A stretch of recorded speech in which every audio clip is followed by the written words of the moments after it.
So today I decided to bust out the sexiest, smoothest wax of them all in their cherry desire. And estheticians, or even people that get waxed, do you find yourself cursing out your esthetician? Because this client right here, love her bad, love her down. But when she come in, from the moment she get on that table to the moment she leaves, she cursing me out. Listen to this. What people gonna do then? Call you? Oh! Oh! How the fuck that little ass hand hurt like that? Like, that's what I'm saying. Like, this shit good.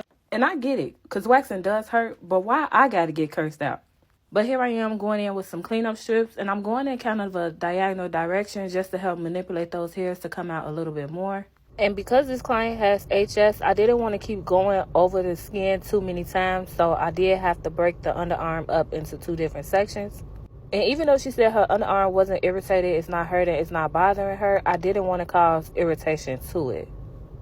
So because of that, I did have to do more cleanups than I normally do, which is okay because, for one, I want to make sure the client is leaving with what they asked for, which is no hair. And for those of you who don't know what HS is, I'm going to try to pronounce it to all my other estheticians. Do not come for me. Hidradenitis Suppurativa. But who got time to be mispronouncing that every single time? So for shorter terms, it's HS.